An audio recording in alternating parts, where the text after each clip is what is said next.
तो जिस तरीके से पूरा मामला सामने आया, आपको ये भी बता देते हैं कि हुआ क्या था। मध्य प्रदेश के शाहजहांपुर में दो गुटों में विवाद के बाद तनाव होता है। शाहजहांपुर में हिंदू परिवार को प्रताड़ित करने का आरोप है, मुस्लिम महिलाओं पर परेशान करने का आरोप लगा है।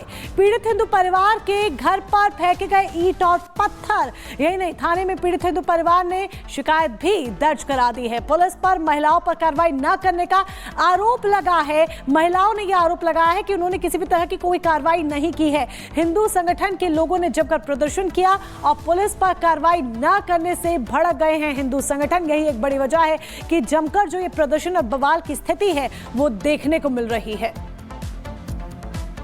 और इस खबर के अलावा एक बिहार से एक और खबर इस वक्त आ रही है, जहां ये बताया जा रहा है कि कैसे जेडीयू के जो नेता हैं उनकी हत्या होती है और उसके बाद विपक्ष इस पर हमलावर है। सीधे सीधे वो कानून व्यवस्था पर सवाल उठा रहे हैं, नीतीश कुमार को घेर रहे हैं और कह रहे हैं कि अगर आपके गृह जिले का यह हाल है तो फिर पूरे बिहार का क्या हाल होगा। एक रिपोर्ट देखिए।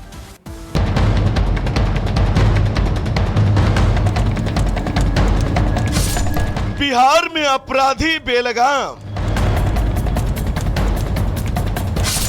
कब लगेगी सुशासन की लगाम। नालंदा में जेडीयू नेता की हत्या, विपक्ष के निशाने पर सत्ता।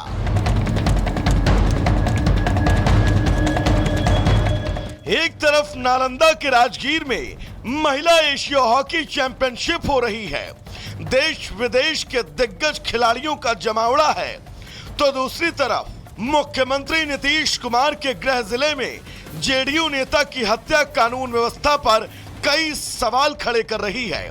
नालंदा में नीतीश के सिपाही सहयांट पंचायत के मुखिया की दिन दहाड़े गोली मारकर हत्या कर दी गई। मृतक कारू तांती जेडीयू के प्रखंड महासचिव थे। हत्या की खबर सामने आते ही पूरे इलाके में सनसनी फैल गई। दौड़ करके आए तो देखे कि रोड पर गिरे हुए हैं, एक दो आदमी उठा रहे थे, बाइक पर बैठा रहे थे, तो हम आए तो फिर हम भी बैठा करके लेकर के आए हॉस्पिटल। सीना में गोली लगा, पीठ में गोली लगा, पीठ में गोली लगा। के संख्या में थे वो लोग? वो लोग औरत लोग तो बता रही थी कि एक ही आदमी था, एक ही आदमी लड़का था। गांव के लोगों का कहना है कि एक शख्स कारून ताती को घर से बुला कर ले गया। पहले से घात लगाए उसके साथियों ने मिलकर इस घटना को अंजाम दिया। हालांकि गांव वालों का कहना है कि उनका किसी से विवाद नहीं था, हर वर्ग को वो सम्मान करते थे और यही वजह है कि वो दूसरी बार मुखिया चुनकर आए। जिस समय कारून ताती की हत्या हुई उस समय उनके बेटे धर्मेंद्र भी घर पर थे। घटना की सूचना मिली कि उनके पिता को गोली मार दी गई है, जिसके बाद वो आनन फानन में घटना स्थल पर पहुंचे।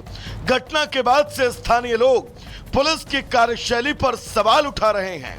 जिस इलाके में घटना हुई वहां से करीब 5 किलोमीटर की दूरी पर ही अंतर्राष्ट्रीय हॉकी खेल हो रहा है। इसको लेकर थाना प्रभारी यहां ड्यूटी पर मौजूद थे। घटना का कारण अभी स्पष्ट नहीं है। पुलिस हर एंगल से इस मामले की जांच कर रही है। पुलिस का दावा है कि जल्द ही मामले में खुलासा होगा, लेकिन इस गोलीकांड को लेकर विपक्ष निश्चित ही नीतीश सरकार से कड़े सवाल करेगा और ये पूछा जाएगा कि जब सीएम के गृह जनपद में उनके ही पार्टी के नेता सुरक्षित नहीं हैं, तो आखिर आम जनता की सुरक्षा की गारंटी कौन लेगा? Bureau report, Republic Bharat. और फिलहाल वक्त हो गया एक छोटे से ब्रेक का, लेकिन ब्रेक के बाद दोपहर 2 बजे आज आपको हम दिखाने जा रहे हैं ऑपरेशन डेमोग्राफी। बने रहिए रिपब्लिक भारत के साथ।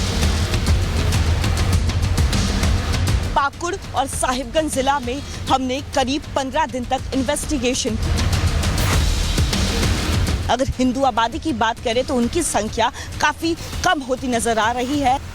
तो मुस्लिम सब कहाँ से आया है, सब आके पूरा हम लोग मारपीट किया है। हम लोग से बांग्लादेश से आया है। चारों तरफ मुसलमान हैं, हम लोग 2 गांव यहाँ हिंदू है। बोलते हैं कि ये बांग्लादेश से घुसपैठ करके यहाँ आए हैं, सच्चाई है? ये सच्चाई है। ऊपर में जितना नेता लोग है ना, सब मुस्लिम लोग है ना, इसीलिए यहाँ बन जाता है।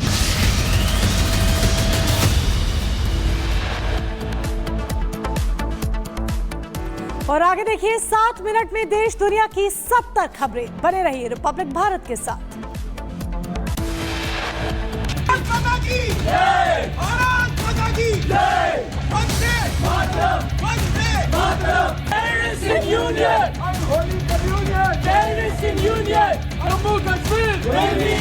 हंगामे और भारी प्रदर्शन की ये जो तस्वीरें आप देख रहे हैं, ये तस्वीरें दुनिया की नंबर 1 यूनिवर्सिटी ऑक्सफोर्ड की हैं, जहां गुरुवार को भारत के खिलाफ बड़ा षड्यंत्र रचा गया। षड्यंत्र भी ऐसा वैसा नहीं, बल्कि इतना बड़ा षड्यंत्र रचा गया जिसे आप सुनेंगे तो आप भी गुस्से से लाल पीले हो जाएंगे। बवाल क्यों हुआ और यह हंगामा क्यों हो रहा है, अब आपको इसके बारे में डिटेल से बताते हैं। दरअसल दुनिया के नंबर 1 यूनिवर्सिटी में शुमार ऑक्सफोर्ड यूनिवर्सिटी में गुरुवार को कश्मीर के मुद्दे को लेकर एक डिबेट बुलाई गई। इस डिबेट का मुद्दा था कि यह हाउस आजाद कश्मीर का समर्थन करता है। यहां तक तो ठीक था, लेकिन ब्रिटेन में पढ़ाई करने वाले भारतीय छात्र तब भड़के जब इस डिबेट में हिस्सा लेने के लिए मुजम्मिल अयूब ठाकुर और जफर खान को स्पीकर के तौर पर न्योता भेजा गया। ये दोनों कौन हैं? सबसे पहले आप इनके बारे में जान लीजिए, फिर आपको बताएंगे कि नफरती डिबेट का भारतीय छात्रों ने कैसे पर्दाफाश किया। सबसे पहले आपको मुजम्मिल अयूब ठाकुर के बारे में बता देते हैं। दरअसल अयूब ठाकुर पर भारत के खिलाफ नफरती भाषण देने का आरोप है। इनके ऊपर आरोप है कि इनके तार आईएसआई और आतंकियों के साथ जुड़े हैं। तो वहीं इस डिबेट में जो दूसरे स्पीकर जफर खान शामिल हुए, उनकी भी कुंडली आप जान लीजिए। दरअसल जफर खान जम्मू कश्मीर लिबरेशन फ्रंट यानी कि JKLF का चेयरमैन है। JKLF एक ऐसा आतंकी संगठन है जो अक्सर जम्मू कश्मीर में टारगेट किलिंग की घटनाओं को अंजाम देता है, और यह आतंकी संगठन कश्मीरी पंडितों पर हमला करने के लिए कुख्यात है। और इसलिए जब ऑक्सफोर्ड में आतंकी अयूब ठाकुर और जफर खान को मेहमान के तौर पर बुलाया गया तो भारतीय छात्र भड़क उठे। बीच डिबेट में ही एक भारतीय छात्र आदर्श मिश्रा ने तो पाकिस्तान और ISI प्रायोजित डिबेट का पर्दाफाश कर दिया। JKLF is a terror organization. JKLF is a terror organization that has killed so many Kashmiri Pandits. It has massacred lots of Pandits and also it has killed a Hindu government official in Birmingham.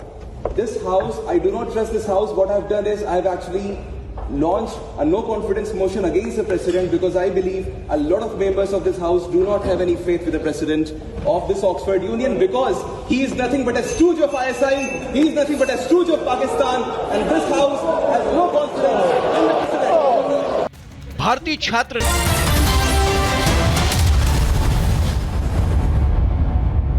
बहुत बहुत बधाई देता हूं।